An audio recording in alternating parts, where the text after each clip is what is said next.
On this episode of the Empty Netters podcast, the Winnipeg Jets are a disaster. The Philadelphia Flyers have brought in a new Russian goalie who is the size of Andre the Giant.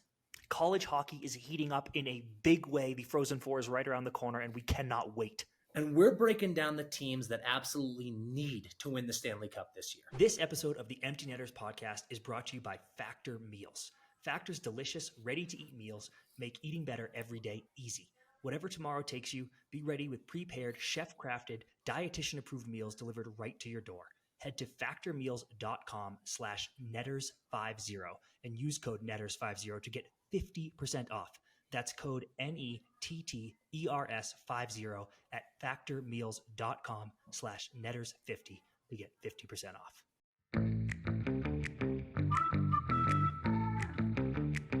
Ice is ready, and we are back with another episode of the Empty Netters podcast. The college hockey tournament is buzzing. The Frozen Four is set. We've got 8 games left in the regular season. Teams are on fire. Teams are collapsing. But before we get into any of that, we've got a birthday boy. Wow. Blake, happy birthday, my friend. Birthday was birthday this past weekend on Saturday. And, how was it? Tell us about what went on. Yeah, didn't really do anything special, but honestly, I'm getting to the age now where I don't enjoy birthdays and I don't look forward to them. But hey, no, it was a good weekend. Kept it pretty low key. But yeah, kind of had a struggle day on the golf course, but we don't need to. I'll cut this part out. What did you shoot? I broke 100. It was like 92. Oh, dude, what the fuck? Fuck you, bro. That's so fine. But like that's with like a lot, like that's with like a handful of breakfast balls, like got the foot wedge in the rough, that kind of thing. If there's ever a time where you deserve some breakfast balls, it's on your birthday. Those are birthday balls. Fair enough. You're allowed at least 3 birthday balls around when you're golfing on your birthday. Those are I guess you call them birthday balls, not breakfast balls. I like that. Yeah, for sure, dude, for sure. Well, that's not bad, dude. It's great to see you get a year older. It's great to have our first birthday together.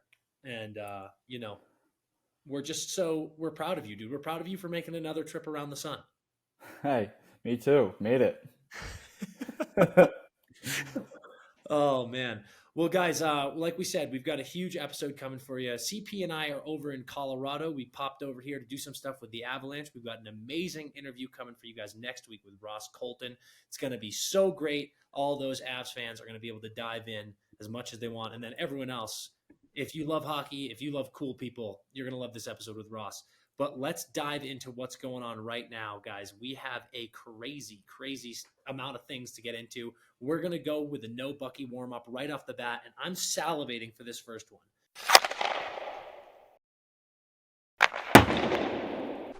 Thomas Hertl is playing, baby. He is suited up. He's on the ice. He's buzzing around, set for a return with the Vegas Golden Knights even before playoffs. How are you guys feeling about this? I love that he, for all the LTIR haters out there, he's under the cap, baby. Like, he can play now. Like, so anybody that's pissed about that can stuff it. But I'm pumped, dude. I pulled up his stats this year.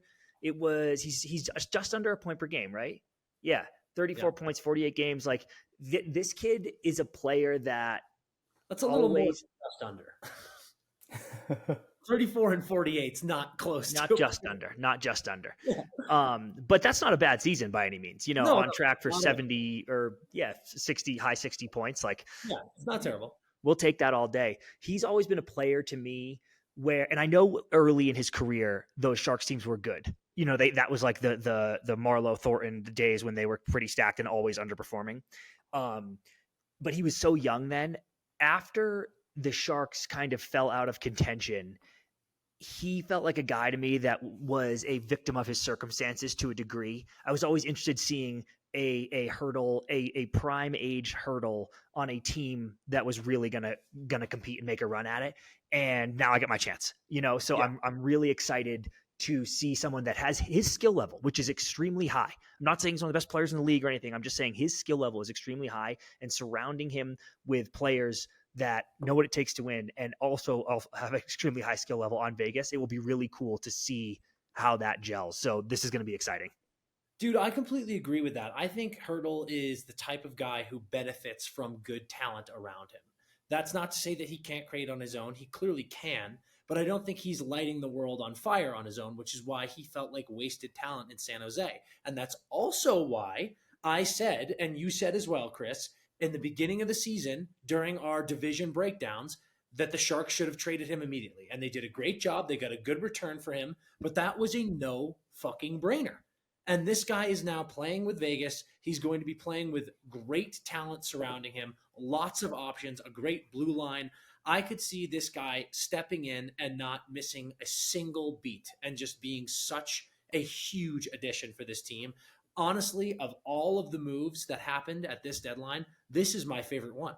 It's such a low pressure situation for Hertl, as far as I'm concerned.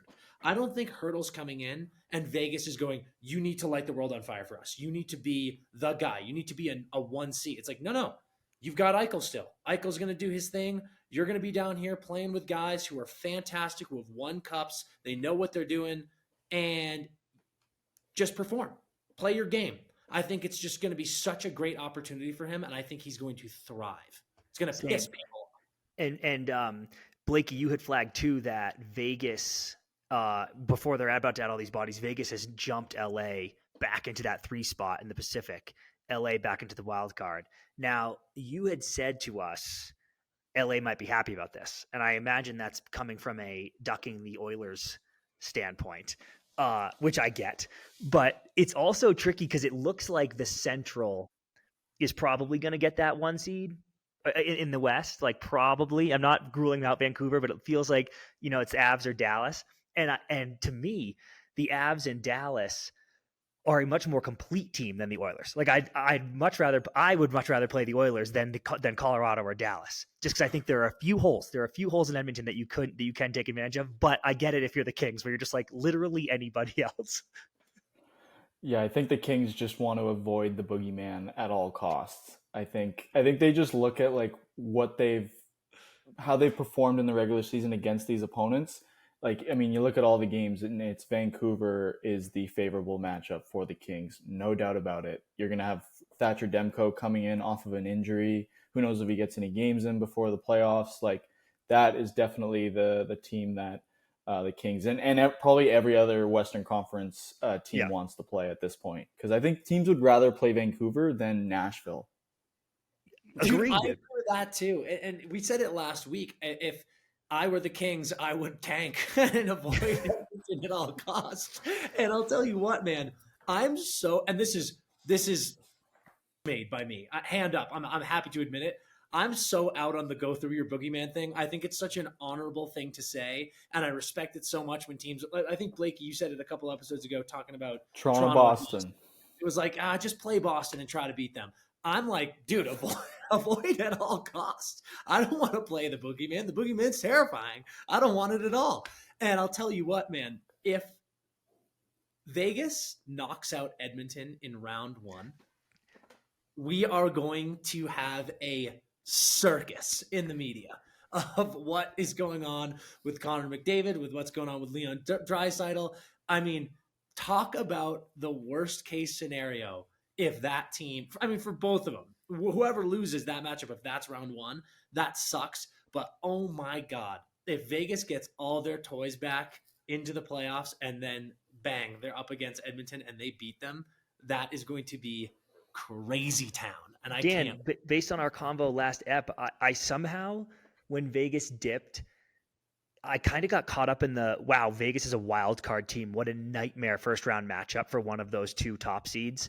And that's all I was thinking about. Like, I didn't even cross my mind. I was like, yeah, maybe Vegas will catch the Kings, but maybe not. And like, I was just so focused on the Vegas wildcard thing that it never even crossed my mind that if they catch the Kings, it's Vegas Edmonton round 1. And I was like, I was looking at that today and I was like, oh dude, that is a debacle. It's a debacle. And what's nuts is it's weird because Vegas, they've been great all year until the last couple of months, right? And they got the Hill injury, they got the Stone injury, the Eichel injury. So it's not without reason that they've slipped a little bit. But we've kind of looked at this as Vegas won the cup last year. They've been so good every single year of their existence. If they lose in the first round to Edmonton, I don't think it's that big of a deal. It's an upset for them. I think the players are like, fuck, this is, I mean, losing the first round is unacceptable, but brutal draw getting a red hot Connor McDavid and the Edmonton Oilers. But if the Edmonton Oilers lose, I mean, again, it's bad for both. But if the Oilers lose in the first round, it's a true nightmare. And it's one of these situations where we talk about with the format, it is not their fault at all. Like you got basically a Western Conference final draw in the first round. And Dude, it's just brutal. All I was going to say, Dan, is this one is almost, the format isn't their fault totally. I'm blaming the format less on this one because Vegas is such a low seed. Like if it was 1 through 8, Edmonton's 4, and they'd get the Jets, who are 5, which obviously they'd much prefer. But this is more of an issue that Vegas is just so low inexplicably. Versus like this has less to do with the format and more to do with like, what is Vegas doing down there? Because whoever they're going to catch sucks. Anyway, let's stay there for the next topic, which is someone else that I've been banging the drum on all year, and it's not fun right now, is the Winnipeg Jets. Losers of 6 straight. Absolutely pumped. Outscored 24-10. And I was having so much fun. We were having so much fun looking at the central teams and being like, oh my God, can you believe the first round matchup that someone's going to get?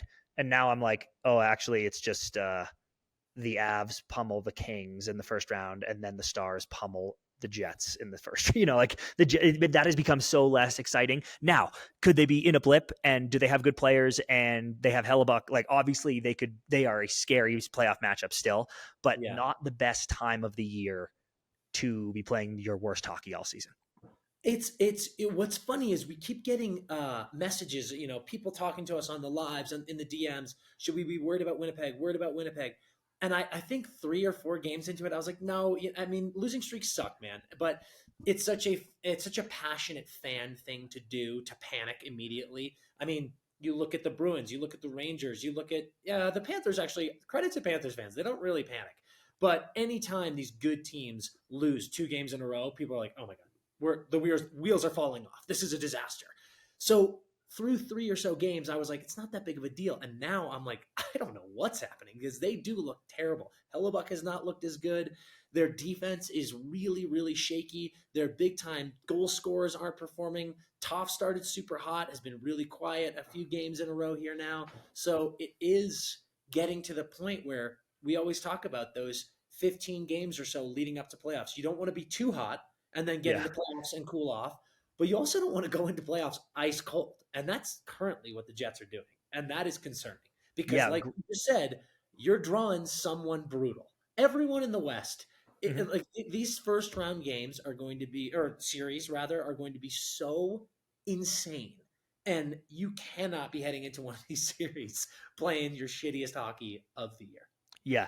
The great stat pull by Blake that the Jets have a bottom third power play and PK. And what riles me about that, man, is imagine having that and being as good as they are. Like, dude, that is because in the playoffs, man, like the power play, this might be ridiculous because you get less power plays, but it makes those goals so important. So I'm not trying to dismiss the ability to score a power play goal in the playoffs. I think we talked about that with Wish even, but you see last year, the Oilers, their power play last year was like 50% or something. It was moronic. And then bye, see you later. Didn't make the difference. Also, you've seen teams, the Bruins come to mind, one of those years, Dan, maybe it was the Cup year, I can't remember, where teams go on these heroic power play droughts, like for their last 21 power plays. And you're like, what the fuck? How can they win? But it's like, well, because we keep the puck out of our net. So to me, the power play, a team that's trying to make a cup run but isn't particularly awesome at the power play, I'm kind of like, whatever. You wish you scored every power play, but teams that do that don't always win, and teams go in droughts and still win. It doesn't matter that much. You just try to get them when you can. It's the penalty kill. If your penalty kill is a cesspool in the playoffs, you are done, my friend. And there's just all the big moments, you're getting lit up, dude, and it can't happen. So if they have a bad power play but had a great PK, I'd say whatever. But having a bad both and losing 6 straight, like, dude, I love the Jets and I hope they turn it around, but that is grim. That is very grim. It's so grim. It feels like one of those anomalies that's going to find its level in the playoffs. It's like our power play sucks, our PK sucks, but we're still a really good team. We're a top team. You get in playoffs, and now you're playing the other top teams, and those two things continue to struggle. You're going to run into big time trouble very fast. So it's crazy. Speaking about special teams and strategies, the Kings came under fire recently, and Drew Doughty made some comments about the old 1-3-1 that the Kings have been operating. Hit us with some of those quotes, CP. Oh yeah, Blake, you read the Doughty quote and tell everyone about the Landy clip you found. Yeah, so I was just scrolling on Instagram today when I was prepping for today's episode, and I saw this clip of Landeskog, and he's like looking over at the bench during the 2020 Stadium Series game. So it was between the Avs and the Kings, and he's looking over and he's just motherfucking Todd McClellan right to his face. And Todd, you can't really tell, but it seems like Todd's acknowledging it and kind of looking over, then looking away.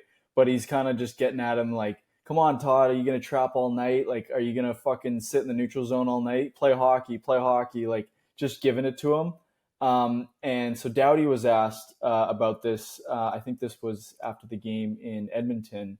And the question was, is it boring? Is it bad for hockey regarding the 1-3-1 neutral zone strategy? And his first comment out of his mouth is, it's definitely not bad for hockey. And then he says, I like seeing how frustrated other teams get by it and how well it works. We know that defense wins championships. It's part of our game, but definitely not our identity. I have no problem with this. I have zero problem with this. And I'll tell you why. We talk about people getting on the Islanders all the time for playing boring hockey. And that's neither here nor there, whether that's true or not true. If you are a good team, if you're going to the playoffs, I don't care what you run. If you're winning and the results are there, whatever. And I'm totally with Drew in that if it's pissing other teams off, getting them frustrated, maybe drawing some frustration penalties, making them get away from their game, this is great. It's mental warfare as well as a good strategy on the ice. I don't love a neutral zone trap, so I get Landy, getting on Todd. What I find really interesting, Blake, is that clip is 4 years old, and this is clearly a strategy that was implemented by Todd's system, and Todd's gone, and they're still rocking the 1-3-1. So it's kind of fascinating to me that the players clearly are like, we like the 1-3-1. We like running it. It works for us. It's a good strategy. But honestly, it's like, is it the most glamorous and glitzy form of the game? I don't care. No is the answer. It's not. But yeah, I don't know. On the ice, when I can think of playing, it was awesome when you were doing something that was frustrating the shit out of the opposing team. And if they think that's working for them, keep ripping. Man, I'm so torn on this one, Dan, because winning is all that matters. And if everything you just said is right, if this is helping you win, then do it. And I've been on teams where we implemented a new forecheck and it was driving other teams crazy. They couldn't get it out of their own zone. And you're right. It's like so fun and exciting.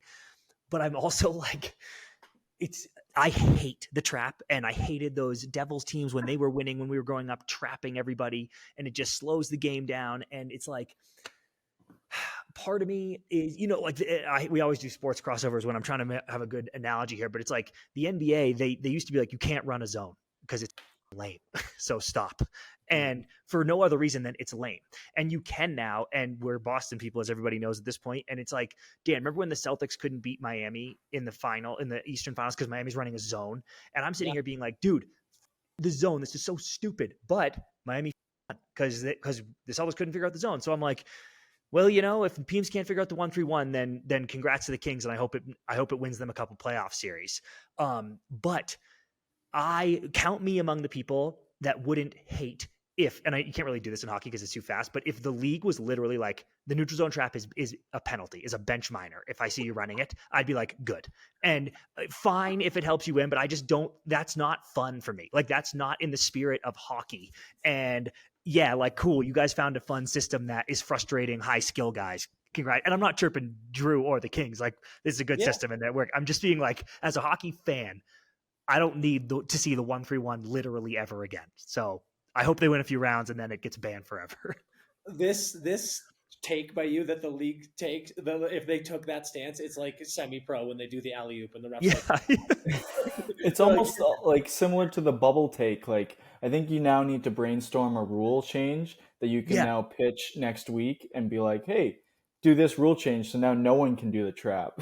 Yeah, dude, like I literally want there. Okay, here's my rule pitch, Blake. I don't even need a week. How many refs are there? 4 already. 5 refs now, and the 5th ref is just patrolling the 1-3-1. Like if there's ever 3, he's like, hey, bench minor. He's got a fucking yellow stripe on his arm, and he goes up for only 1-3-1 penalties. I'm in. I think I like it. my last point on it is, whenever stuff like this happens and people start bitching about it, I'm always like, just beat it. Yeah, Figure out how to beat it. It's sure, it's annoying. It's a little because it's a boring. gimmick, So it's like gimmicks can get beat. That's the whole point.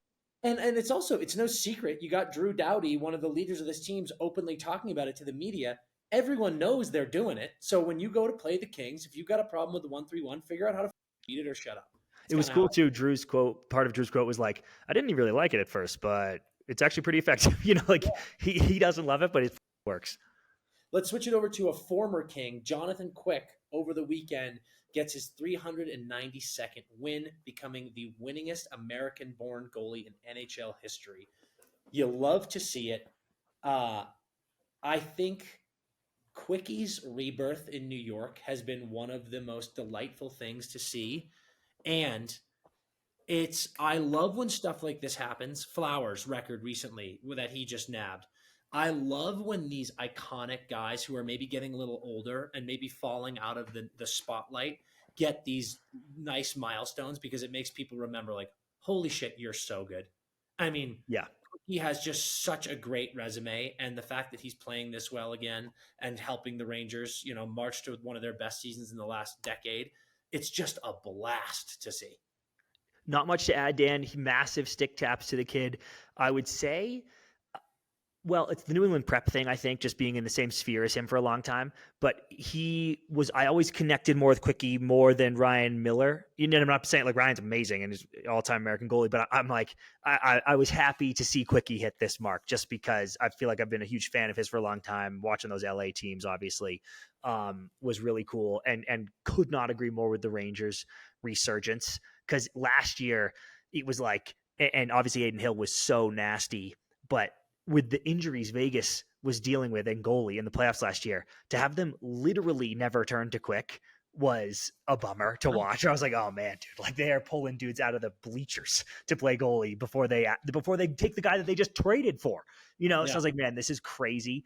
And then I was like, oh man, he's off to New York. I know he just wants to be in LA and retire there. This is sad.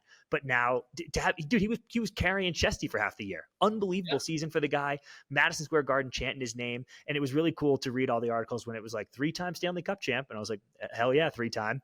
And it might be fucking 4. How sick would it be if he won for the Rags back to back, dude? So yeah, awesome stuff.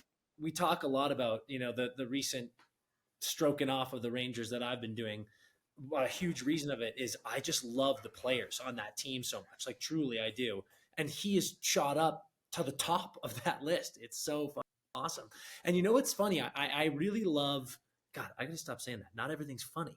What's cool is I think it's interesting when players join new teams, whether it be a trade or free agency.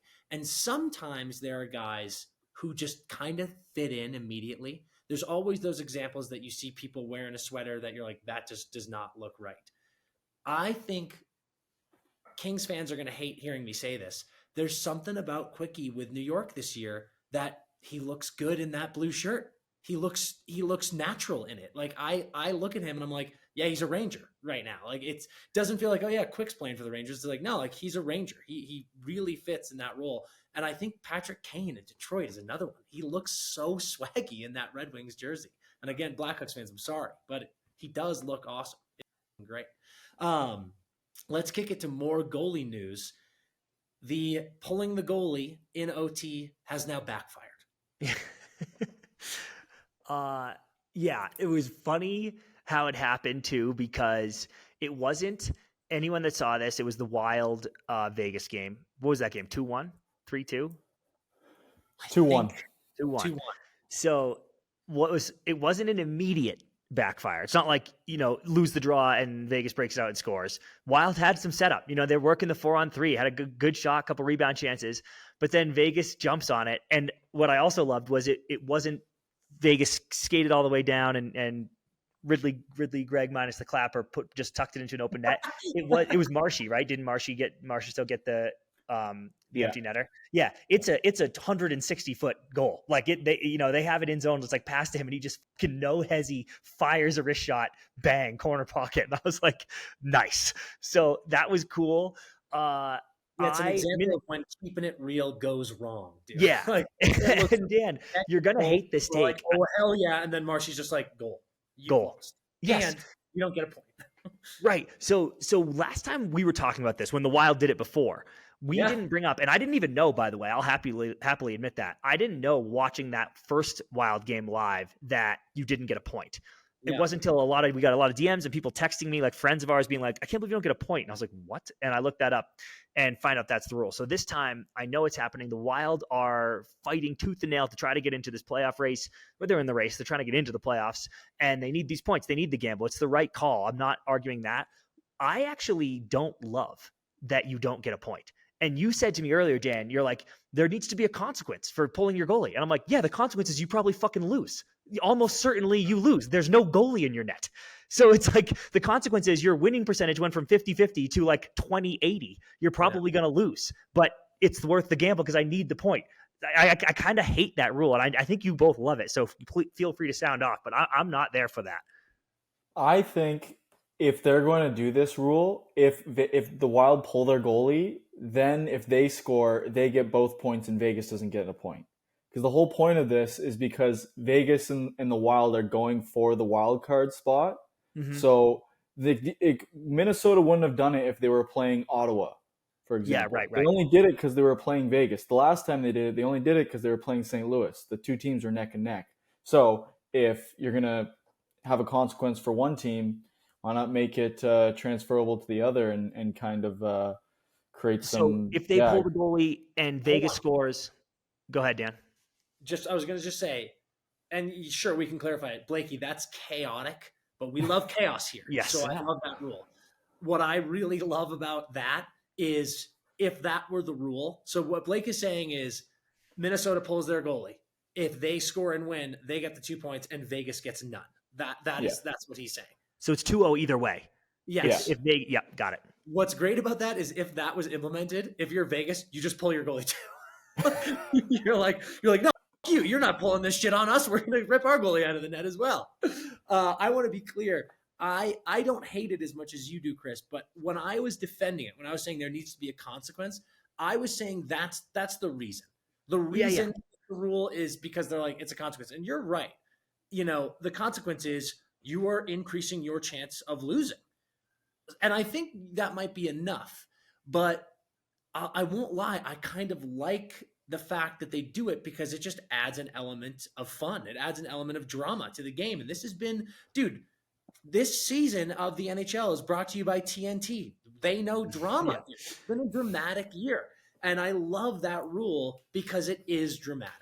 It might be enough of a consequence that you're pulling the goalie, you're taking a risk. You might lose out the other point that you need. But the added element of like, this is going to take some cojones because if you don't score, you are losing that point. And that's tough shit. Yeah. It just like the argument is they're like, well, we had to do that. Otherwise everyone would have pulled their goalie because the 4-on-3 is more effective than a 6-on-5, obviously. Right. So they're like, we had to put a consequence in. Otherwise everyone would have done it. And I'm like, I don't think people are going to be pulling their goalie in overtime very fucking often because you probably lose. And you need the point, like that's what I kind of don't get is it would only happen when teams are clawing for the last wild card spot, like they need the point. So I don't think we had a pulling the goalie issue brewing without the consequence is my only argument, but it's a little extra wrinkle. So whatever. I want bubbles before I want the overtime pulled goalie rule. So we're talking about empty nets. Let's go to a guy who practically has 0 empty nets. Austin Matthews gets his 60th tuck.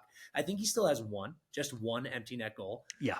I dropped that, and I don't even think it was a hockey talk. I think it was just randomly on the story. I saw the stat, and I was like, "Do you have any idea how insane that is?" It was really funny. One of our fans responded and was like, "Dude, it's not his fault. Like, what are you saying?" And I was like, "No, I'm It's awesome. admiring him. I'm not saying, oh my God, Austin Matthews needs more empty net goals. I'm saying the fact that this man has scored 60 and one of them is an empty netter is ridiculous. So it looks like 70's up. Blake, what's up? 61 now. Come on. He just scored. Yeah. Let's go. Yeah, the Leafs are about to currently, say- this episode won't come out, but by the time it comes out, he will be at 61. Or more. Yeah. I was Yeah. about to say, looks like 70's probably not in the cards, but CP, you said to me earlier today, all he needs is like one Hattie. And I love how I say all he needs, but with the way he's been scoring this year, it is kind of like that. He gets one Hattie and then a 2-goal game in the next 8 or so here. It's back on, baby. He has 9 games left, counting this one. He has 9 games left to score 10 goals. So it's like, Yeah. that's he's not. He's got one already in this one. Might be 3 by the end of it. So 70's still in play. It's not that likely, but it's still in play. What do you guys, we've talked about it plenty of times. I think it would be really cool to see if it kind of like, so hopefully he does kind of get a goal in each of these next 5 games so that down the stretch, those last 3 games aren't complete garbage. And it's actually like Matthews 70 watch. And like, maybe it becomes interesting and maybe makes it really close. And perfect world is, he scores a hat trick in the last game of the season to hit 70 on the dot. But I mean, it's going to be a tough task. It is going to be a tough task. I am desperate for the watch too, Blake. And I wanted it with Connor last year, by the way, and he completely, it's hard to say someone fizzled with 64 goals, but you know what I'm saying. He was on pace to flirt with 70 and then absolutely did not flirt with it at all. So I would love to be just dialed into these last couple games, Matthews 2 tucks away. Like, imagine sitting at 68 coming into game 82. That would be so much fun. Other than that, again, just a massive stick tap, 60 goals in 2 of the last 3 seasons for Austin Matthews. I mean come on, boys. Ovi's, I'll even call it Ovi's goal record now officially. Ovi's goal record is dead as soon as Austin Matthews hangs him up. It is wild to see. And what's crazy is we got so fixated with the way Ovi was scoring goals in the last decade.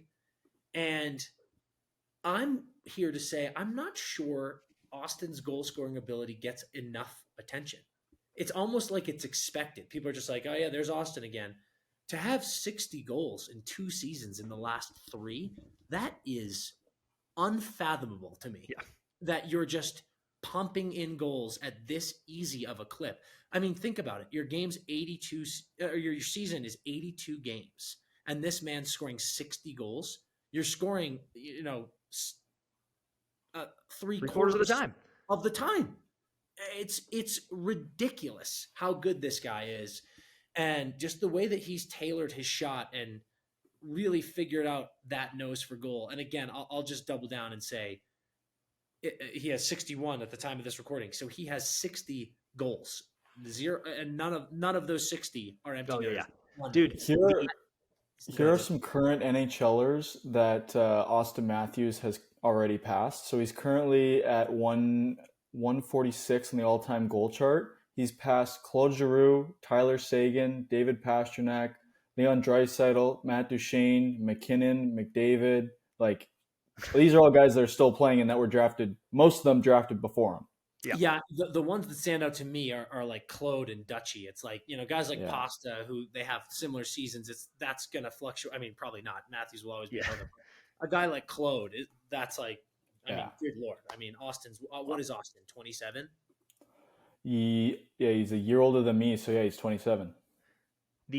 What was crazy is 2 years ago, I remember when he did it, and obviously scoring's up, but they people were saying, would we ever see 60 again? Because Stammer had done it, and it was like, who could do it? And people had said, oh, well, if anyone can do it, it's Austin. We might see 60 again because of Austin. And now I'm like, we might see 60 every year. Like he'll just, this is a joke. So yeah, it's 26, dude. Austin's 26. Yeah. He turns 27 in September.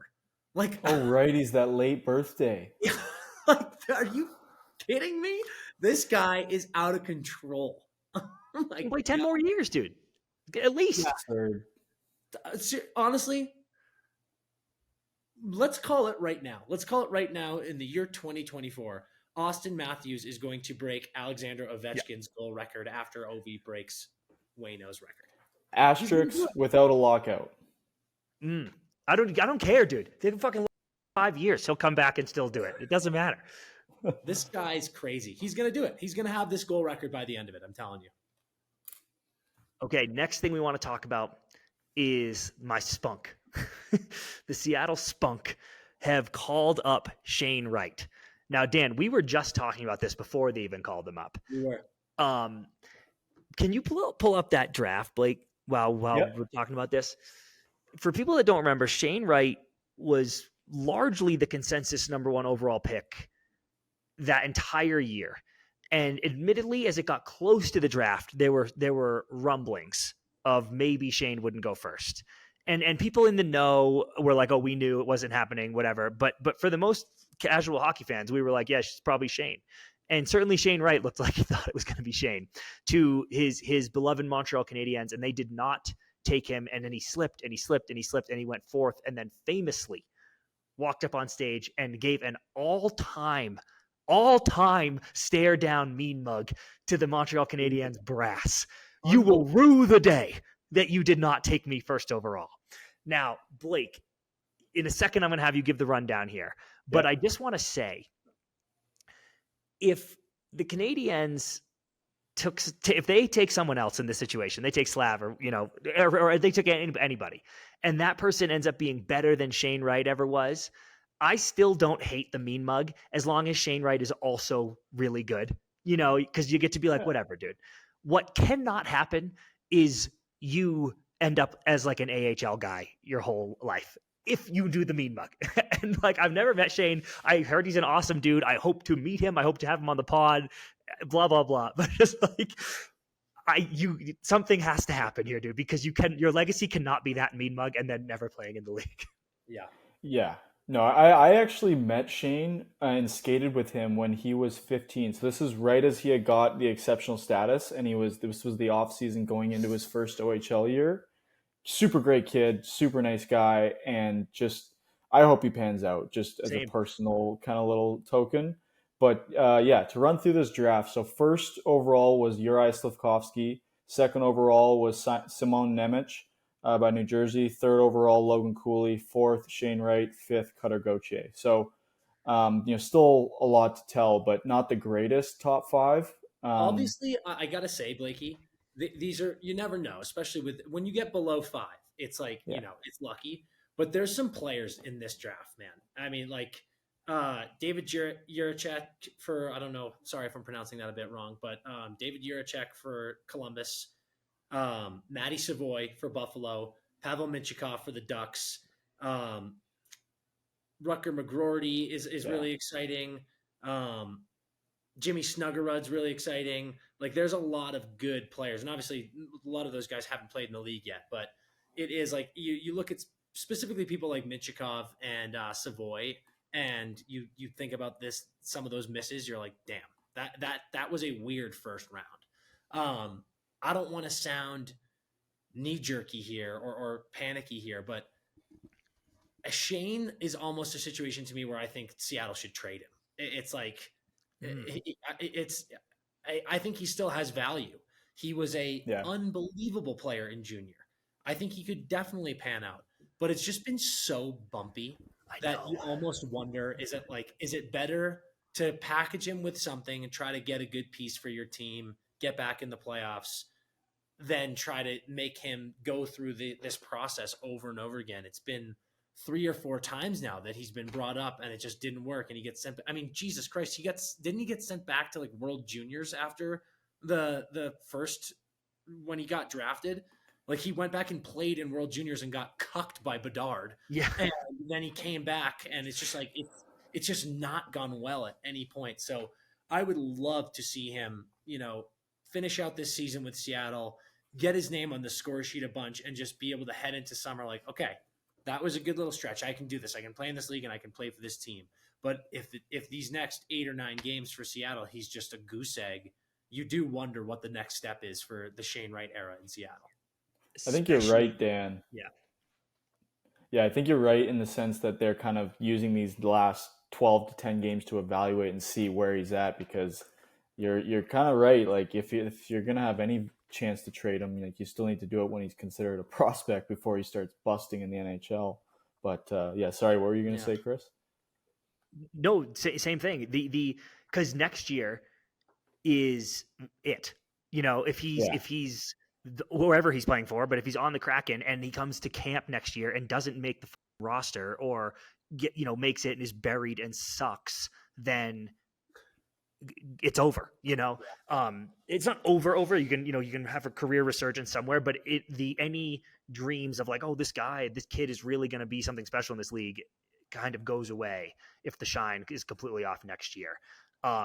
I would love it to happen for him, both because, like you said, he's a great dude, but also for that Kraken team. I love the spunk, as we all know. You guys like the spunk, and it's just they got a lot of young players, and to add a Shane Wright, to add a blossoming Shane Wright at the end of this year, all of next year, I'd be like, yeah, this is sick. So that would be really good for them, especially with this slip from some of their guys this year and the team overall. Such a fun playoff run last year into the disappointing season this year. It would be cool to reload internally like that. So their fingers and toes are very crossed. And on that note, Chris, I do want to give props to Seattle. I think this is a very smart move. You're seeing the reality of the playoff hopes are not really there this season.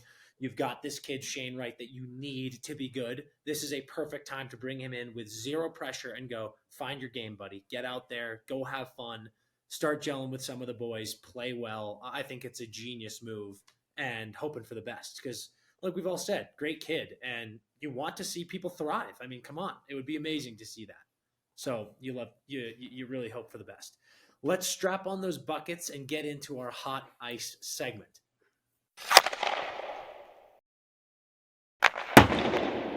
Starting off, we said we were going to dial into the NCAA tournament more this season. We did. We have been hyper-focused, laser-focused, as Tom Brady would say, and we have been focusing on and enjoying every single game. And Jesus Christ, what a tournament it has been.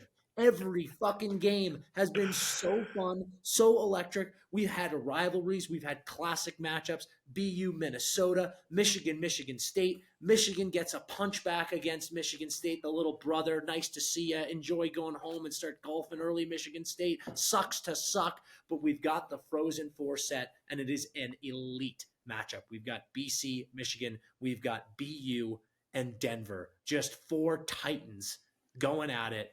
Unbelievable stuff. How fired up are the boys? Dude, it has been such a blast. Coming in, Dan and I are on the road right now, coming in and just catching games all afternoon, all night. Unbelievable, iconic matchups, too. The bracket just broke the right way for us. It's leaving the BCBU Natty up on the table, but it gave us the Michigan State rematch. It gave us BU Minnesota, some really, really great tilts. And some fun upsets. QU, they're doing their OT dance again. I'm taking BC to the wire, man. Like, God, we were texting Will after the game. I was like, dude, I can't handle this right now. Like, this is too much stress for me.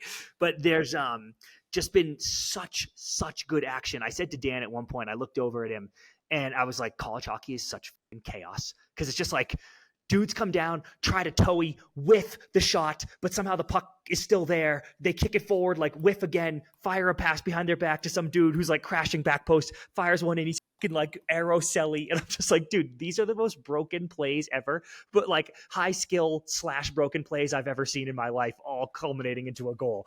And it happens 7 times a game, dude. It's unbelievable. It's unbelievable. I want to give a quick shout out and quick stick taps to one player in particular. Blakey, you're going to like this. This Ian Shane kid on Cornell is a brick fucking wall.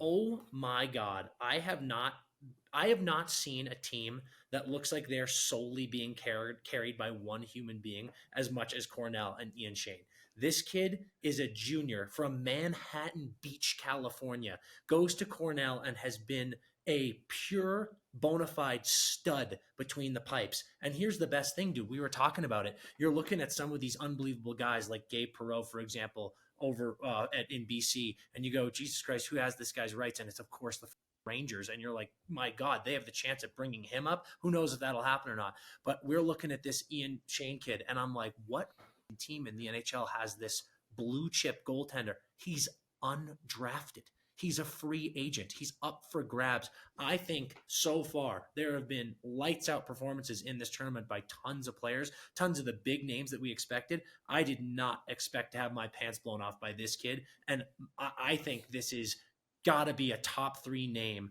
off the board when it comes to, for those of you who don't know, if you are eligible to be signed as a free agent and you are not drafted and your draft window is over, of which his is, he is an undrafted free agent, and now that his season's over, teams can talk to him and try to sign him. He's got to be up there in the top 3 that teams are sniffing around because he has just performed lights out in this tournament and all season for Cornell.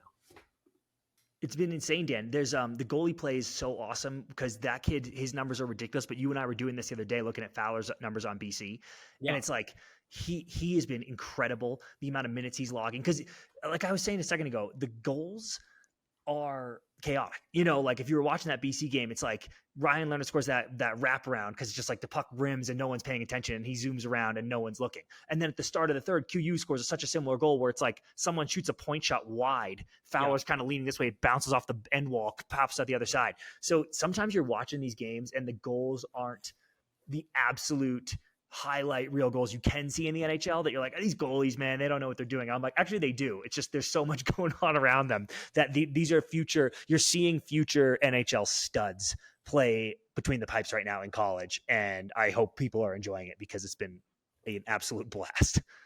It's been unbelievable, dude. I'm trying to pull up his stats right now because I want people to understand how unbelievably good he's been. But like, you hear about Ian Shane? Yeah. Yeah, so I have his numbers right here. I can read them off. So his freshman year, he played 17 games. No, Blake, just give me this past year. Because So like you did. this season has been so insanely good. And the games in the tournament too, he was just lights out. So just give me this season. Yeah, so 34 games played with a 22-5-6 record, a 1.69 nice goals against average, and a .923 save percentage. And the year before that, his numbers were almost identical, but this year was a little bit better. And you love to see that, right? You love to see that consistency, and he's getting a little bit better. I don't know, man. I love it. I love the Manhattan Beach element of it. You know what I'd love, dude? Kings, nab him. But at the same time, the Kings do have Portillo, and he is a weapon. And I love Porty. I think he's going to be their guy. But we talk about a lot. There's a bunch of teams who've done really well with nabbing some of these undrafted guys, and it's almost like a draft pick in itself. Yeah. How many teams have we talked about all season who have goalie troubles? They don't have a great goalie pipeline. They're worried about who their starting 10 is going to be. You've got this kid who's not 19 years old. He's a junior. He's been around. He's played at the highest level in college hockey and performed. This would be such a good signing for some of these teams that are having goalie problems. I would nab this kid immediately if I was any of those teams. Or Dan, Paradox. He's a Manhattan Beach kid, El Segundo Toyota Sports Center right up the road. I'm sorry, Schmert. I'm sorry, Parrish, but I'm just saying if Shane's on the block, then I think that's a huge ad for our squad. This is a great point, man. Chris, this spring, this summer, Ian Shane, buddy, if you're listening, you need a skate, dude? Gold League at Toyota Sports Center in LA. You just want a game? Pop in. We won't charge you. Yeah, we won't free. You come in, play for free. Doors always open. Guys rip the puck in gold too, by the way. So it's not like he's giving up that much. You're staying sharp, dude. You're staying sharp. Absolutely. He actually plays in that 4v4 league at Toyota Sports Center during the off season. So I remember seeing him train last summer, and was just from the eye test, you can tell that he's pretty good. He's pretty good. Yeah. You're telling me he's in the building? He's in the building at the barn? We got to sign this guy. We got to sign him. Well, boys, who do you think? Who do you got? Well, like we said, we got Michigan, BC. We've got BU, DU. Who are you going with? Who's your horse? I'm going BC. Our bracket's BC. Spoiler alert for everyone competing against us. I'm picking with my heart for sure, but I like their matchup against Michigan. Michigan's a good team this year, but Michigan's I think BC's the better team. So I like their matchup in the semi. And then when just that crew, it's like that Smitty, Leonard, Perot line. Like if they get all the way to the Natty, which is what they planned on, like they lost the Beanpot, but otherwise, like those three dudes were like, let's go to BC together and win Hockey East and the Natty. And if they get 60 minutes away from that dream before they all go to the NHL, I think that's too much to deny, I think. Yeah. Chris, I'm going to steal from you for a second. Blake, can you do me a favor and pull up those BC kid stats this season? Chris, you made a really good point the other day. You're looking at that team. I really, really, really loved their performance.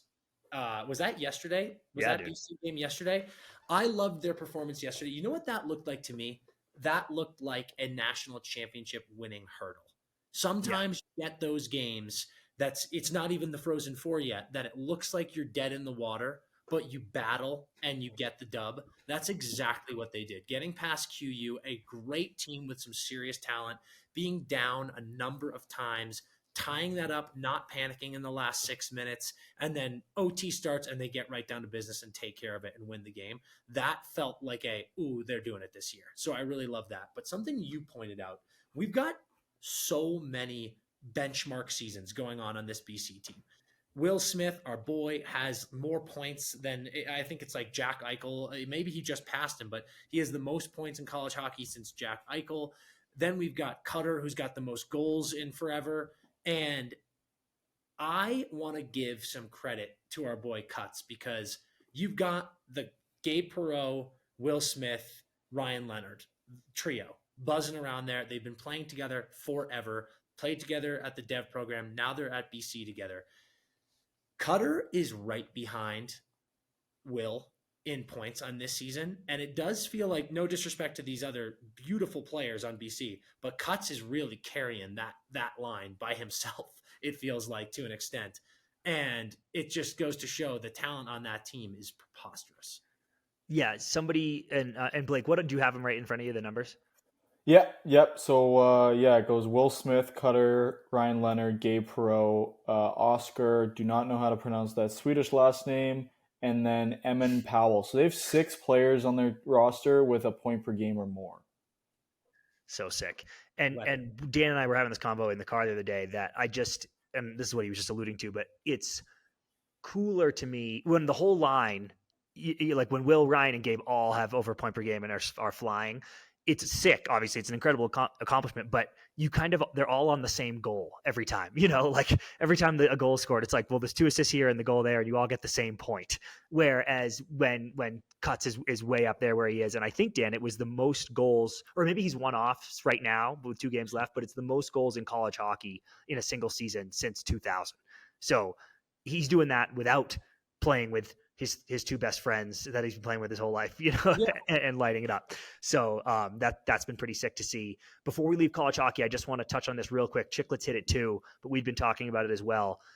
What do you think about the regional locations, Dan, where they're like, hey, there's 4 regions in the Frozen Four, and here's where the games are, Springfield and whatever. Yeah.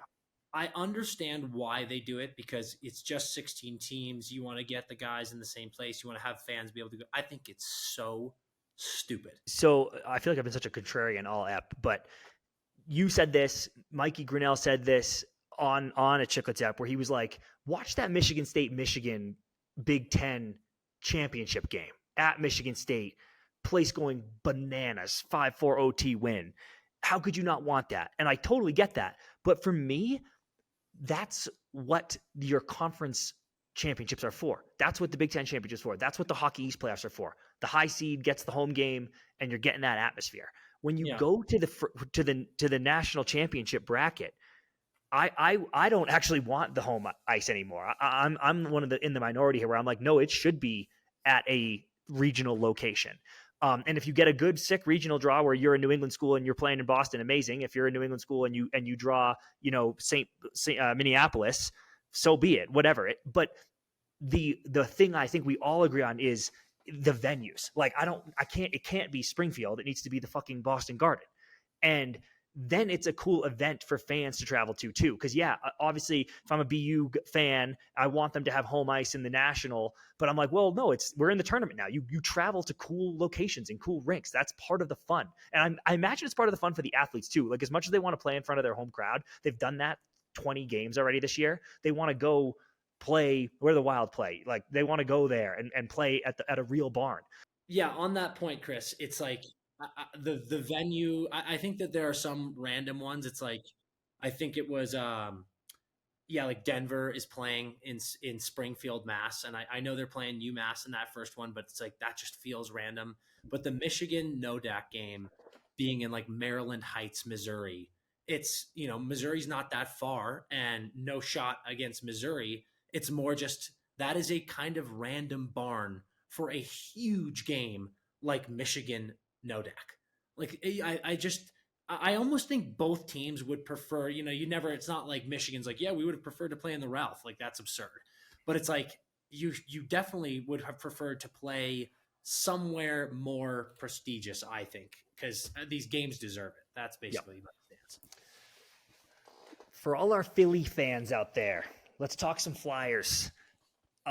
Blakey, can you give us a rundown? So to refresh or to get us up to speed, the Flyers are in a tailspin like we kind of all expected for a while now, but now it's coming to fruition. They are actually out of the 3 spot for the first time. Like I can't even remember when they weren't the 3 spot. Yeah, it feels like almost all season. They lost to the Hawks. They lost to the Habs. Torts said the Hawks 5-1 drubbing was rock bottom, which is not good at all. But potentially little light at the end of the tunnel. So Blake, can you give us the rundown on the goalie situation in Philly? Yes. So 6'8" Ivan Fedotov has finally made his way over to North America from the KHL. He was originally drafted in the 7th round of the 2015 draft, so that loaded draft gets another stud. Yeah. Flyers tried to bring him over in 2022, like they signed him to a 2-year deal.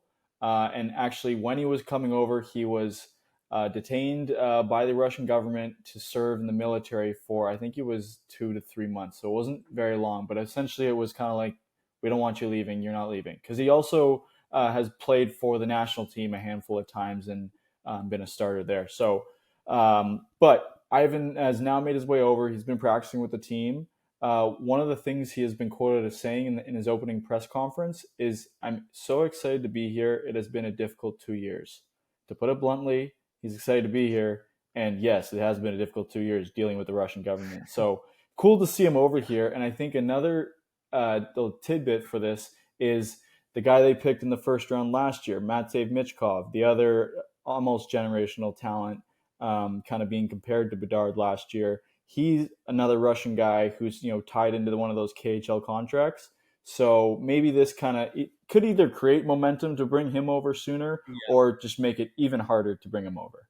I'm glad you brought that up. I wanted to mention, I'm surprised the Flyers drafted Matvei knowing they had this situation going on as well. It's like, Jesus Christ, dude. How many of these situations do you want to be dealing with? A potential blueprint too, right, Dan? Where it's like, we couldn't get him for several years. And then so you might have been signing up for that exact thing with Michkov. Yeah. I love this, man. I think it is, I had mentioned a while ago that I think with the momentum and things that are going on in this season, Detroit's collapse and missing the playoffs is worse than if the Flyers miss. And I still stand by that. But now watching the Flyers slip out for the first time, what has felt like all season, it does feel brutal. You can see it in Flyers fans' disposition. They're like, oh my God, like we are officially sliding. This is getting very, very bad. You hate to see it. But I love this move because it feels like this might be the wild card. And I don't mean the playoff spot wild card. I mean this tendy. The Charlie Bay wild card. Like, yeah, you have brought in a Russian bear military man who is now just being stuffed in that. He has awesome numbers in the KHL. He's pumped to be here. There's a chance that this dude, because no one has game notes on him in the NHL, has no idea where to shoot him. He might get 8 straight shutouts and the Flyers are straight back into the playoffs. It's unbelievable. The other thing to touch on, touch on really quickly, it's cool that they're finally getting to bring him over. But I think the most important thing is this guy is an absolute stud in the KHL. In 133 games played in the KHL, I think over the course of 7 seasons, parts of 7 seasons, he has a 2.22 goals against average and a 921 save percentage to go along with 10 shutouts. Like, those are insane numbers, and they have been consistent his whole KHL career. So I think that's the most interesting part, is like, they're not just getting a goalie, they're getting a fucking stud. Yeah. Dude, I mean, I could not be focus. more in on this fucking guy. Yeah. I have gone on such a roller coaster with the Flyers this year. At the start of the year, I was like, what are they doing in the 3 seed? They suck. This is stupid. And then I was like, you know what? This is awesome, and I love the Flyers, and I hope they make it to the finals. And then the Carter Hart situation happened, and I was like, oh, that's their death sentence, and this season is over. And I've been not rooting against them, but just slowly waiting for the axe to fall, where they're going to fall out of the playoffs, and stop wasting my time, please, which is they now have.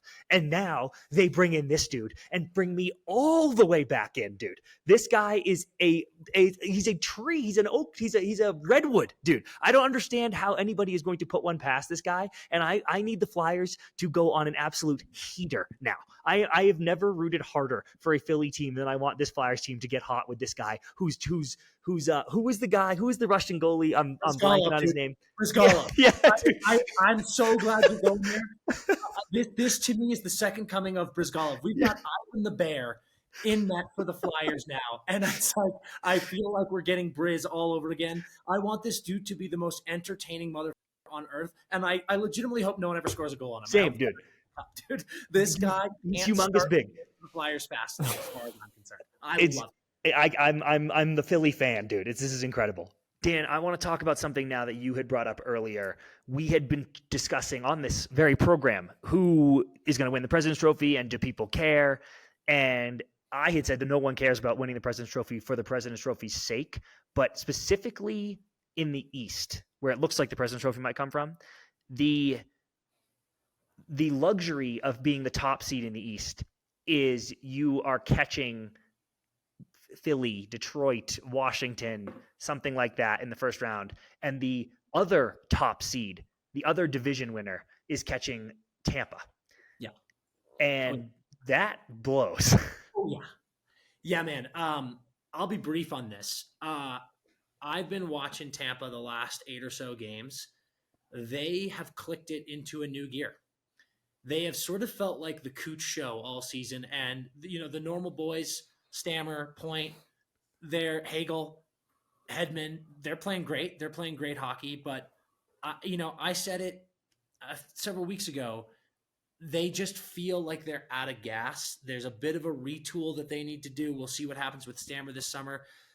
I kind of pegged them as they're probably going to win one series, and then in the second round, they're out. They are playing the best hockey that they have played all season long right now for the past 8 to 10 games or so.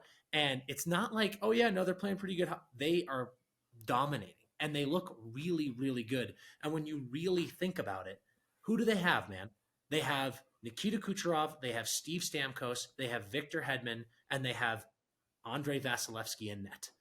If those guys are going, that is a terrifying team to face off against. So what has been a wild last half of the season and post All-Star break with all the storylines like the wild card races and all that, what is now the most fascinating thing to me is whoever gets that 1 seed in the East is avoiding Tampa. And I think that has become the most important thing in this season for a lot of teams. Because I'll tell you what, if I am the New York Rangers and I am playing the best hockey that we have played in 10 years, and they look unstoppable, and everyone is buzzing from line 1 to line 4, and you draw the Tampa Bay Lightning in the first round of the playoffs, I am shitting bricks. And that is not a knock on the New York Rangers, who I'm loving right now and are playing so well and are my pick to win the cup. But you do not want to play that Lightning team. I would say the same thing about the Panthers, because theoretically it's the Panthers, the Bruins, or the Rangers that are going to catch Tampa. No knock on the Hurricanes because they could do it, but I just think it's one of those three. And I think I'm picking Tampa easy if it's Boston. I'm probably picking Rangers and Panthers, but I got to think about it because I'm not sure. And neither of them want that at all. They don't want that smoke at all. Yeah. So totally with you, Dan. That's going to be a fascinating top of the table watch in the East. It's crazy. Blakey, also, if you didn't know, I put $100 on the Rangers winning the cup the other day. I am all in. Wow. That's yeah, good on you. I'm I all don't in. think Dude. it's gonna hit, but I'm putting my money where my mouth is. I just think they're different, dude. I think they're different. I'm rocking with my boy Cridy. I'm rocking with Johnny Laz. I think that they got a shot this year. Not if they win the President's Trophy. That's true. See, you're fucked either way. You either win the President's Trophy and you automatically lose, or you get second and you play Tampa first and you automatically lose. So they're really between a rock and a hard place. I gotta call the sports book. I want my money back if they draw Tampa in the first round, because that should be a push. you and Dolan are gonna be hanging out in the finals together, eh? Wow. No, dude, he's not gonna let me in, and I don't blame him. I talk shit, but it's the Rangers fans and the Rangers team. I mean, You'll find a watch party somewhere. Yeah. You'll be in some Brooklyn. You'll be in some Brooklyn loft, in some Williamsburg loft, watching the Rangers game. Hell yeah, dude! And I'll motherfuck that guy the whole time. Oh man, but yeah, that's something to keep an eye on, because it's funny. It's not even a President's Trophy race; it's a race to avoid Tampa, which is just electric. All right, the last thing I wanted to talk about, we're touching on the Stanley Cup here and what team has a shot. I wanted you guys to get in this combo with me, and let's quickly touch on. I think there's 8 to 10 maybe real contenders for the Stanley Cup this year. And I want to know which of them you guys think are teams that are going in, the teams, the players, management, owners, all that are thinking we need to win the cup this year. Which ones really stand out? Because I think there are a few that aren't going into these playoffs just thinking, let's go for a great run. We've got a great team. We've got a shot here. I think they're going, shit, man, the pressure's on. Like, we need this cup. So I want to know what you two think. I'm going to have less that I think than you, Dan, because there's some I already know that you're going to be like, this team needs this cup. And I'm like, no, they don't. The one I'll start us off with, though, that no one is going to disagree with is the Edmonton Oilers. They have just been flirting with it, and they've got these unbelievable players, and Connor's got 100 assists, and Skinner feels more confident than ever. And I'm like, that's sick, dude. But they're going to be facing, you brought it up last step, they're going to be facing some big decisions. Now, if they go to the finals and lose, or even the conference finals and lose, I don't think it's blow it up mode and this is a disaster. I don't think that, but I just think Connor's getting frustrated. You know, how old is he? Like there's these guys at the top of the league, the top of their game, can only want to. They said it in their exits last year. We're wasting time. We wasted another window. We wasted another year. That's the feeling in that locker room right now. So if they don't win the cup this year, they wasted another year, and they're going to be f***ing pissed. Totally. Blake? My first team is the Winnipeg Jets. I kind of touched on this last episode, I believe, but I don't see that team staying very competitive for very long. Like I think, like they could definitely be a playoff team for the next 2-3 years, but I don't know when are they going to have Connor Hellebuck kicking the way he is right now and have the forward depth that they have right now. I think their back end is good. Like it's nothing special, but it's definitely solid. But I just don't know when this Winnipeg Jets team will be this good ever again. Or not ever again, but, in the next 5-10 years. And as a team who's never won it before, and they had, the ticket pricing, the ticket sales debacle in the beginning of the season. The ownership is, hinted that, we could, this isn't sustainable. Like they need something to really, galvanize that city and that group. And hey, a mug would do that for sure. Yes, it would, man. Yes, it would. Is that your only one? No, all of mine are all 4 Canadian teams. I mean, Chris, yeah, and that's not just a Canadian take. You think Vancouver doesn't need this cup this year? Wow. No, they do. After 2011, and they have a team this good. Like they haven't had a team that has been close to winning a division since 2012. Like I think they won the division 2015 or 2010, 11, and 12. They haven't had a team that's been this competitive since. And like they're going to have some tough decisions in the offseason cap wise and roster management wise. And I still to this day I look at that team on paper and I still don't think like, yeah, this team, like I know they're a playoff team, but I don't consider them, they're a cup contender. But that's why I say they need this cup right now. You have a starting goalie, you have all the studs up front, and Hughes on the back end, somehow pull it all together and make it work this year, because I don't know when it's going to come back again. And then the obvious one is Toronto. I don't need to go on about that. I mean, yeah.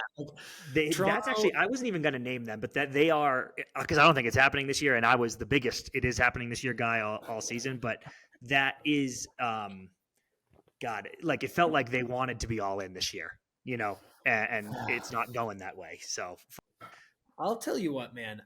Toronto has done something this year that I admire so much. I feel like they re-signed Willie, and they've just kept everyone so happy. And Austin scored 60, and there's just so many other teams that have so much hype around them and so many storylines that it almost feels like this year, definitely more so than last year and the year before, there's just not as much pressure. It feels like they're kind of like, yeah, whatever, dude. Like, we're pretty good. We're gonna lose, and I don't know how they've done it, but they've just stayed out of the spotlight this season in a way that I can't believe. Which is not easy in Toronto. Yeah. For me, you're right. I have three that come to mind. I completely agree with both of you. Or Blake, I think the Winnipeg one is a great call. I wouldn't have said that. That's a shout that I wouldn't have said, but I really love what you said. CP, you're totally right with Edmonton. The three that I think about in order from least to most for me personally, Dallas comes to mind. I think that Dallas has just been so good for a long time, and it feels like they've fallen short, but not in a collapse type of way, not in a like, God damn it, like what it's just more of like shit, it was a bummer to lose that one. And I feel like it might kind of be time is now. It's like, hey, you got to get over the hump sooner or later here. But I put them third because I don't think they need the cup. But I do think Dallas, their fans, and that organization should be thinking we should get to the cup, or at least to the Western Conference Finals. The two big ones for me, the Carolina Hurricanes. I made my comment about Brenda Moore, and I think that seat should be hot. I don't think they're ever going to fire him because of what he means to that franchise. And he's a phenomenal coach and just an unbelievable person. I would never want to lose a guy like that. That said, I'm getting a little thin on the excuses for them. It's felt like there's just been a number of like, we're getting closer, whatever. We had some injuries that last year, whatever. That team is really strong right now. They've got good goaltending, maybe not the best goaltending, but good goaltending. Gensel's been amazing since joining the team. I don't really think that there are any excuses for them anymore. They need to be going into these playoffs going, we're winning a cup. That I know that's the goal. And I know Carolina players and fans would say that as absolutely the goal, but I think that there's some pressure. And then the other one, the obvious one, my horse, I do think it's the Rangers. I hate to say it because I don't want to put more pressure. And I know there's a lot of people in the Rangers community that are getting a little cocky. There's a lot of ones who are really nervous and not getting over their skis. I don't really love the core's getting older. That's true. I don't really see any sign. I mean, look at Panarin. He's having the best season of his life. I think Mika and Kreids are still playing phenomenally. Igor has woken up. He's playing great. But I do think that team, as I've said, best they've looked in a decade. It feels a little bit right now with how hot they are, how they're firing on all cylinders. There is an opportunity here. You've got three of your star forwards who are entering their mid-30s. Feels like too good of an opportunity to let slip. And I'm sure there's a lot of people in the organization, on that team, in the locker room, and in the fan base who are going, we got to get this cup. This year, it's from an opportunity standpoint, I look at it as this is too good of an opportunity to waste. And I really hope that they can keep just buzzing the way they are. Otherwise, it's going to be tough. It's going to be a tough one. I'm with you, Dan. Those would have been my other three. Carolina, especially after the Gensel move, 0-12 in their Eastern Conference Finals. Like, come on, dude. Get off the pot here. Do something. Rangers, obviously, nothing more to add. Dallas, I'm even more bullish that they need this one. Pav is 80.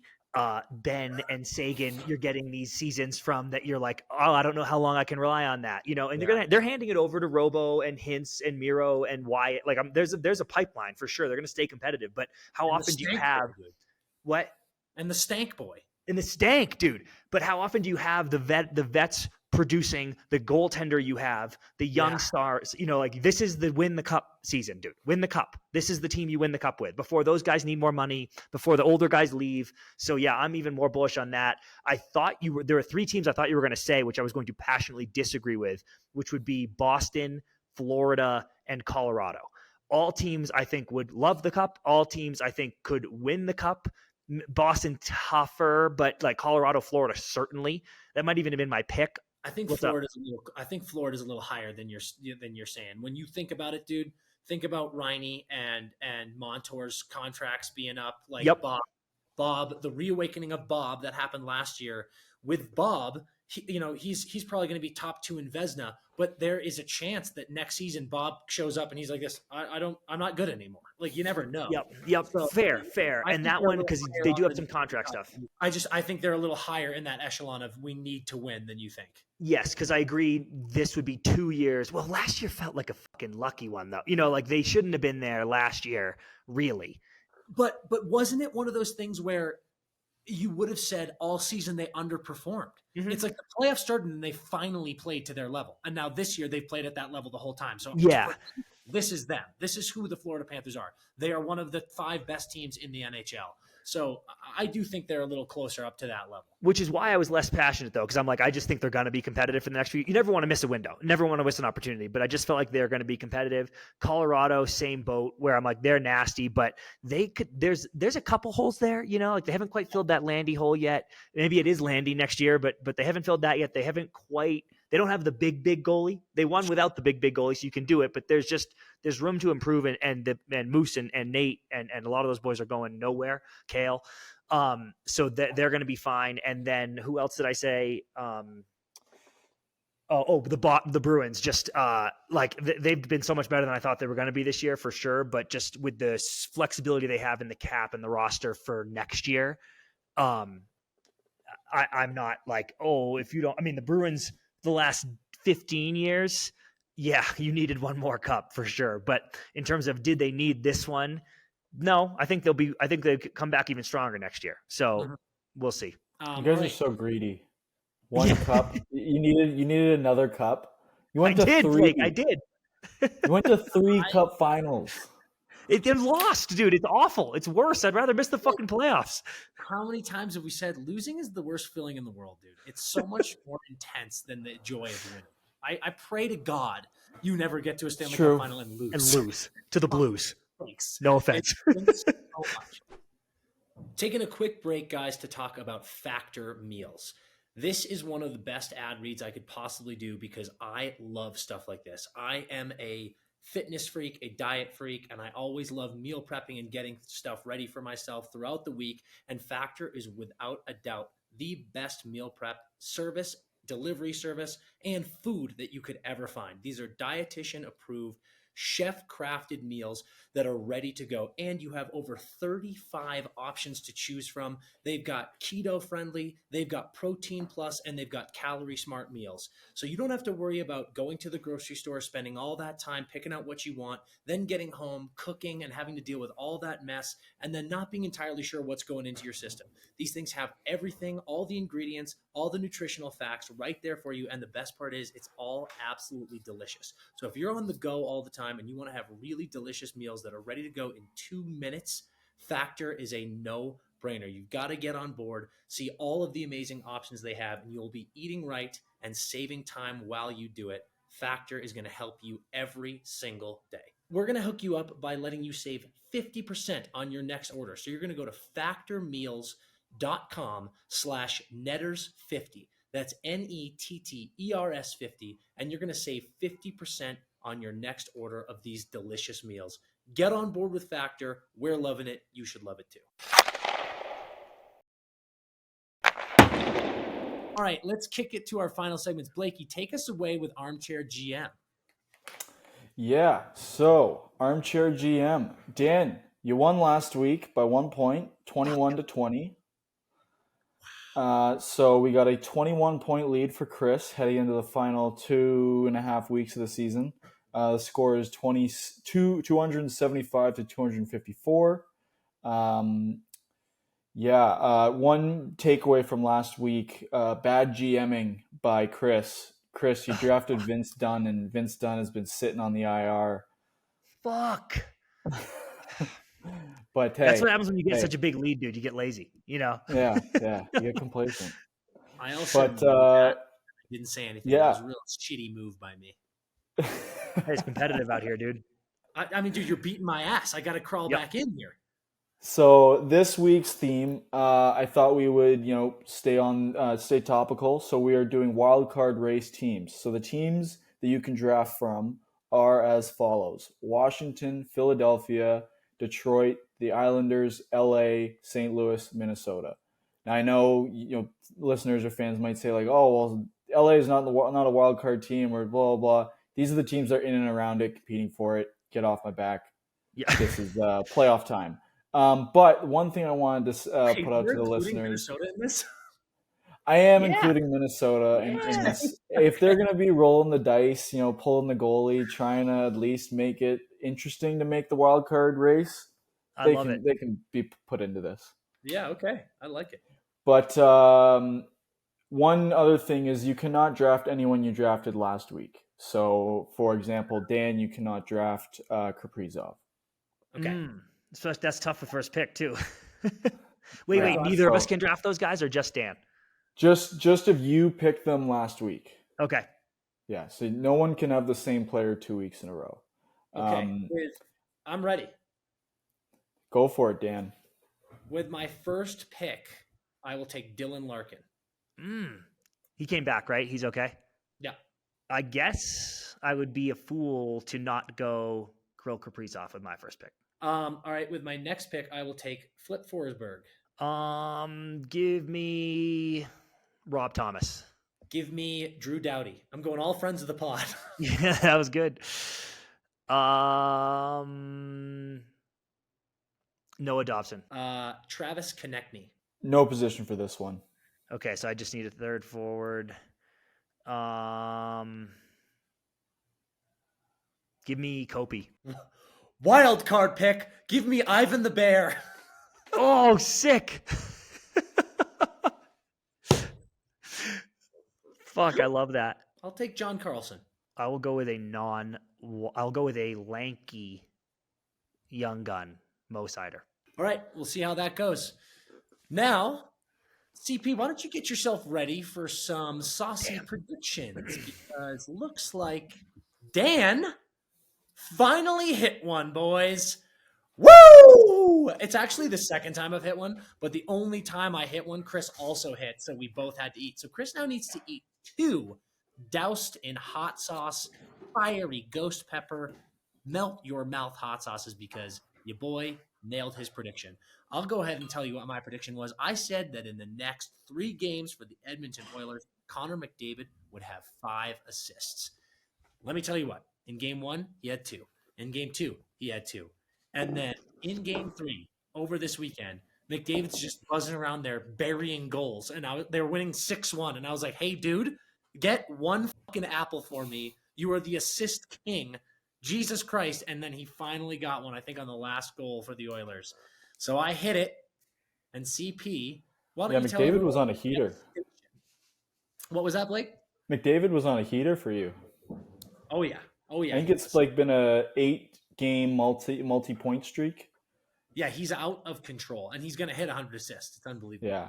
One other thing I wanted to put out to the listeners is on our upcoming Armchair GM post, comment what you would want the loser punishment to be. I have a few ideas that I'll pitch at the end of the season, but I think it'd be interesting for our loyal listeners who are following along with our game. I totally forgot that a punishment was something that was coming. So I'm thinking my initial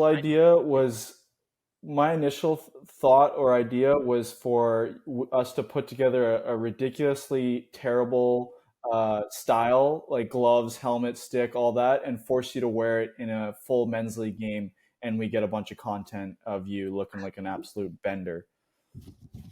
That's actually a great.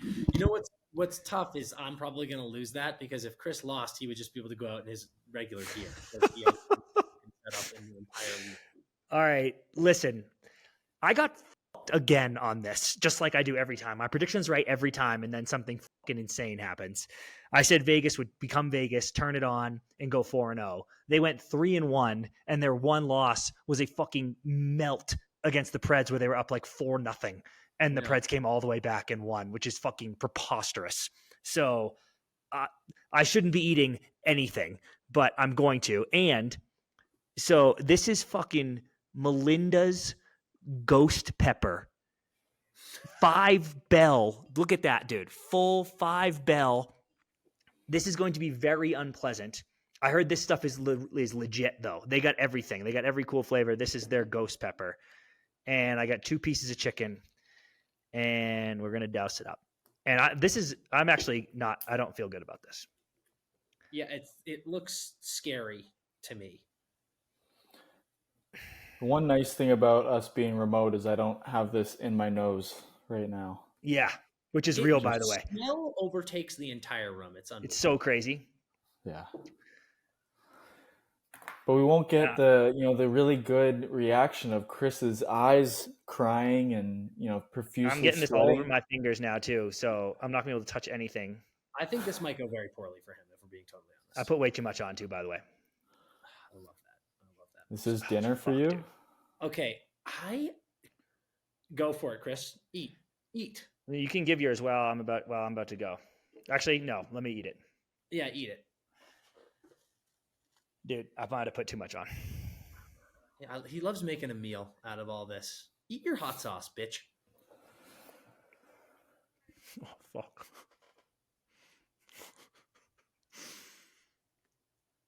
Immediate? Yes, I put too much on. Well, you've got to eat another one. So take that down the hatch, my friend. Oh. Okay, I'm going to make my prediction. Go for it.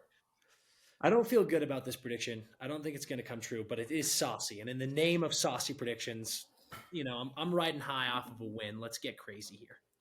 So by the time we're recording next week, the Nashville Predators will play 4 games. The Winnipeg Jets will play 3 games. The Nashville Predators are currently 4 points behind the Jets. My saucy prediction is that the Preds, by this time next week, will be tied with or above the Jets in points. What? How many back are they? 4. Yeah, that's a saucy one. Well, they get that extra game. That's why I'm doing it. They've got 8 points to get. Winnipeg only has 6. So we'll see. And I mean, the way the 2 teams are going, it makes sense. Yeah. Okay. Have you eaten your second one yet? Yeah. Yep. Okay. The Connor McDavid scored 64 goals last year. That's the high watermark for a long time. Matthews has 3 games this week. One of them is right now. I was going to make this prediction anyway. I didn't even know he scored yet, but I'm still getting it. By the time we record next week, Matthews will have passed McDavid's mark from last year. He'll have 65 goals at the start of next week. And how many games? Yeah, okay, fine. 5 goals in 3 games. Is it saucy? Yeah, you gave me 5 assists in 3 games, so I have to accept goals. Yeah. All right. That's a beautiful job. Those are our 2 saucy predictions. CP is struggling. Blake, happy birthday again, big boy. Guys, we're coming down the wire here. Last couple of weeks of the season. We're going to have the Frozen 4 tournament in 2 weeks. Stay tuned for tons of fun stuff. We're going to be buzzing on the page. We've got Ross Colton coming out next Monday as well. Tons of new guests that you guys will be pumped to see. We can't wait for it. And until then, skate hard, everybody.